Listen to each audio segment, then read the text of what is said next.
Okay, so we then got down to a point where really and truly there's the battle, I think, is really Alexis and Shay. But they gotta be careful with Juju. I told y'all, Juju, you gotta watch Juju. Listen, let's talk about it. And I'm like, come on through, Cookie. I'm going up on my soapbox. That's basically it. Let's talk about drag and all its forms.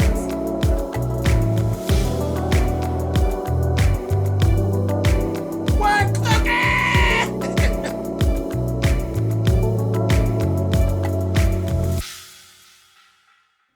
Hey guys, thanks so much for clicking on the video. This is my review for RuPaul's Drag Race All Stars Season 5, Episode 6.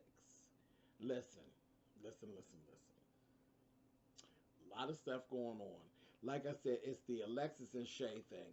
It's like, it's a lot because the two of them are really good. They're really good. I mean, their skill sets are so high, you gotta watch. And it's this thing. Now, the girls basically had this little convo, honey, with Alexis.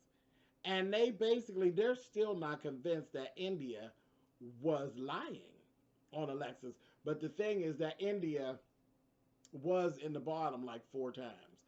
So they went ahead and they voted her on out. Then India left, her message on the mirror, and she still was throwing little digs about the truth will come out and all this kind of stuff. So Alexis was like feeling down, and she was kind of crying and whining because the girls are kind of, she's like, she got an X on her back, and she feels it. And she's saying, she's putting it more so on, well, she was really my friend, and that really has hurt me. No, I wasn't buying that. I'm buying, you're worried, bitch. You're worried, as you should be. You have an X on your back, and you're walking around here in this competition, and you could be taken out at any moment. You could be as good as you could possibly be, and you could still be taken out. You have an X on your back, and you're worried, and that will bring you to tears, especially when there's $100,000. Anyway, so Maxi challenge is the Charles family backyard ball, honey. Listen, a mess, a mess. Okay, country cousin realness is one of the categories. Okay, you have to do that, and then you have to do a look of high fashion from backyard barbecue items. So it's a sewing challenge. I said, oh Lord, here we go. Rue's sisters and nieces and nephews are actually his real sisters and nieces and nephews, and now we're there. You know what? Rue is crazy. Rue did a little skit in there where he was going through like these baby pictures and saying to his sister's girl, "Was y'all jealous of me like back at this? Oh, look at this! Look how cute I was!" It was hilarious. Them sisters was like, "Child, if you don't shut up, honey," it was pretty funny, and I laughed. I said, "Rue shady," because whenever they did do the runway, he had his actual real family sitting on one side of the stage, and then there were some other people sitting on the other side. I said, "That's not the family, honey. They wasn't sitting with the real family. He social distanced them." I just laughed. I was like, "Girl, we clocked it. Get on, sit on down." Rude. Anyway, so listen, Juju start right in playing on this thing about her not being able to sew. I think that's another piece of bull crap. I don't buy it. I ain't having it. It just didn't seem authentic, like she really couldn't sew. Juju, I don't believe you. I don't believe you. And we'll talk about it in a little bit. But she was playing it. I don't believe that she can't sew. No, she may not be a designer. No, she ain't selling fashions. But I don't believe that she can't sew. Anyway, moving on. Then there were some letters found from India. She left a letter for Shay, a letter for Blair, and a gift for Blair. And she left a letter for Alexis. She didn't leave Juju no letter. Honey, Miss Juju was like, I want a letter too, bitch. Because you're nosy. You're nosy. You always want to be a part of something, Juju. Oh, bitch. I don't want Juju to ever go home, okay? Because Juju makes this shit funny. Juju is the bone carrier. Juju is the shady confessional. We need Juju to stay even if she gone. If they eliminate Juju, they just have her just do voiceovers or something because Juju funny as hell. But anyway, there was a whole scene in there where she actually did talk about this time, some personal stuff about her story of her leaving her 12-year, because I remember she was engaged and stuff.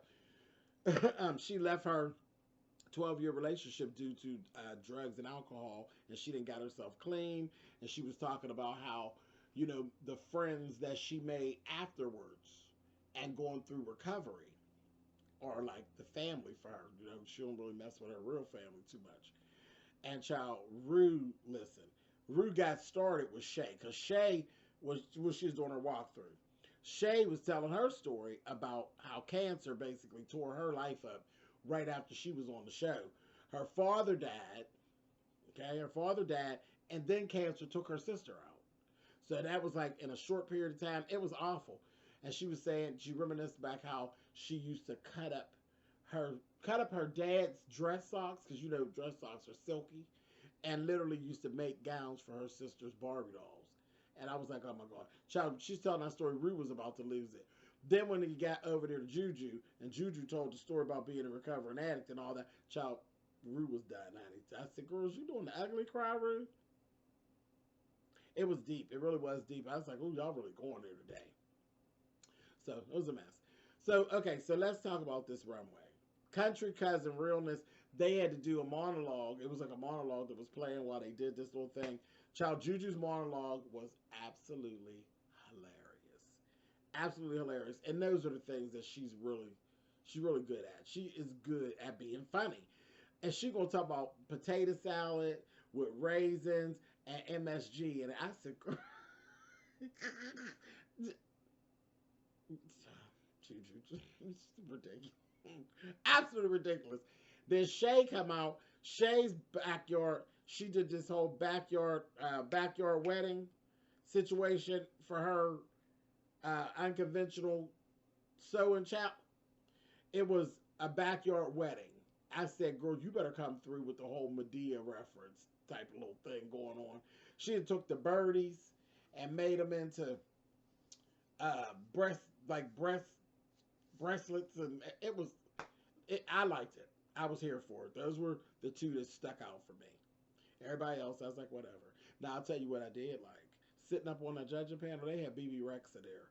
BB Rexa had on a Louis Vuitton outfit that was to die for. It was like a latexy thing, and then she had this little hat, and it was flawless. It was flawless. I said, girl, that Louis is doing it, honey. It was really, really sharp. Really, really sharp. And then Alexis came out there, baby, and she had done a whole gown. She did a gown, and then when she lifted up it was very Alexis. Of course, it was all of this cut with cups. She had cups made into where they look like ruffles, and then she had the mermaid tail at the bottom. When she lifted up, we thought she had like a hoop in it. It was a kiddie pool. It was a kiddie pool. Very, very creative.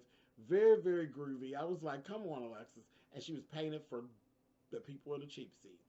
Hair was whipped and dipped. I said, come on, girl. She was really, really good.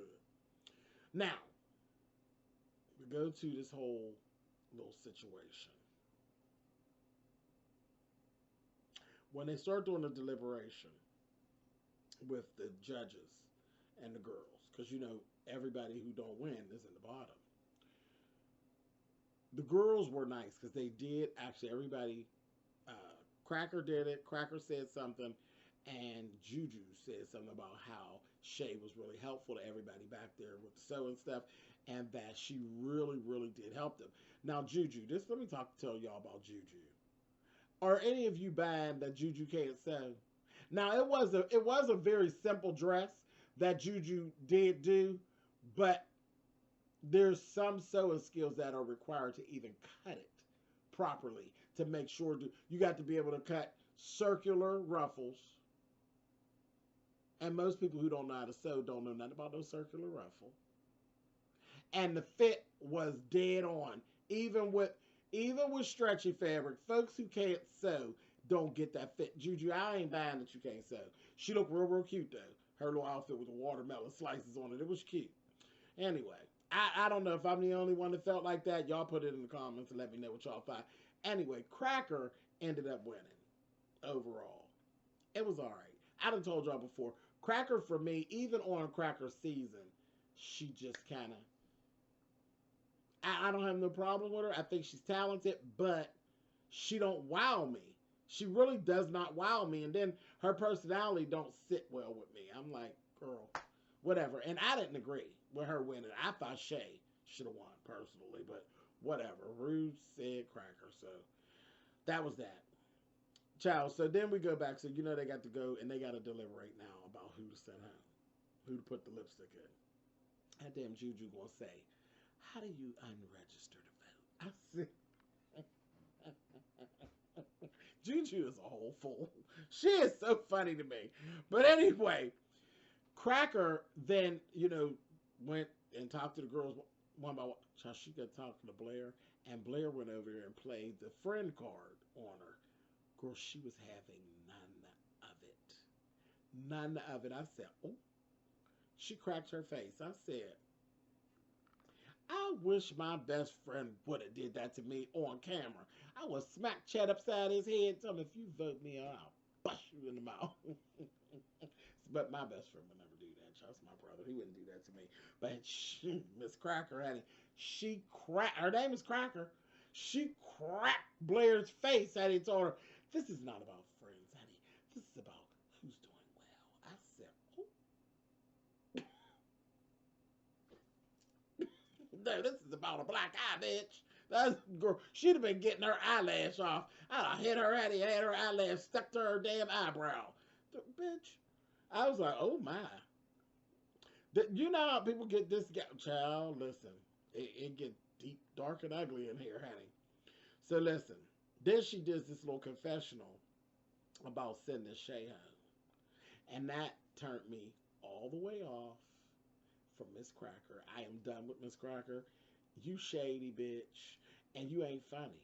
You're not funny. She will say, oh, come on. Y'all know y'all want to see me do it.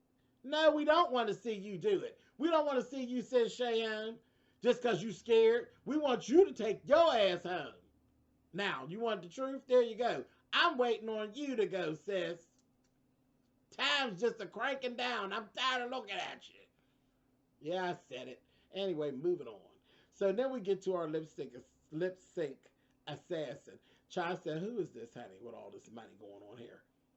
The doors start coming up. We see these feathers, baby. Big feathers. I said, them is expensive feathers. Let's see what's going on. Child, it was Roxy Andrews. I said, oh, Jesus. Speaking of my best friend, honey. When I seen Roxy and all that red, I said, oh, here we go. My brother loves Roxy Andrews, honey. He just gets his life off of Roxy. And I was like, okay, baby. And when she came up out of that coat, they did one last time by Ariana Grande. Look, let me just say this. Cracker was just there for decoration. Because things just went awry from the beginning. She had this bodysuit that she had talked about her sister have. Because I seen her with her on. I was like, that's really neat. She had a whole body stocking. And I've seen the girls with those. I was like, yeah, they're real nice. Somebody could do it right. And her sister did it right. It looked really good. It really looked good. But she had an outfit that had one shoulder. When I seen it, I said, why'd you do that? Why did you do that? I said, because that's going to be a problem. And sure enough, as soon as they started, that other side had slid down because she had a midriff. That's what she's wearing it, because it gave her a whole nude illusion with her body in. And it slid down, and you could see it. It was a mess. So she had lost from the door. But it didn't even matter, because when I tell you that Roxy Andrews literally mopped the floor with Cracker, she mopped the floor where that bitch came out of that red coat, very Roxy, and was giving body, audie. She turned around, honey,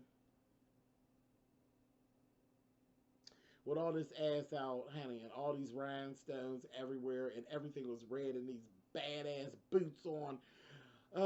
It was a whole just red mess, honey. Roxy. It just wasn't even right to come in there like this and just looking like a fresh $100 bill, bitch. Them badass boots and all that, and standing up there with feathers and body and red stones and boots and ass out, and then it said thick and juicy. I said, I know my brother is living his drag fantasy right now, honey. Thick and juicy on her ass cheeks. She had nerve to pop them. I said, oh, shit, Roxy, you ain't got to do all that. Girl, she wore Cracker out. Wore out. She worked Cracker like a part-time job. It was terrible. It was really terrible. And then when they went to do the elimination, child, it was Alexis. I was like, oh. I did not think they was going to get Alexis, but they did, baby. They told her, girl, pack it up. Pack it up. And send her home, honey. It was sad, but child, Miss Rock, listen. I don't know. I couldn't concentrate on nothing else. Miss Roxy was so flawless. So, and the hair. I ain't even say nothing about that hair. That bitch's hair was everything. I said, she really did. Roxy looked like fresh, brand new money. Never been folded, never been crumpled, never been nothing. You know the kind of money that when you go to try to count it, it be sticking together? Roxy Andrews. Y'all better get into it. Anyway, but that was it. That was it for episode 6. It was good. This is... All Stars has been everything. I've been really enjoying myself. But Cracker, girl, your days is numbered, honey. I'll talk to y'all next week. I know y'all gonna get me, honey. I don't care. It's time for Cracker to go. I'm sick of her, honey. Sick of her. Goodbye. I'll talk to y'all in the comments.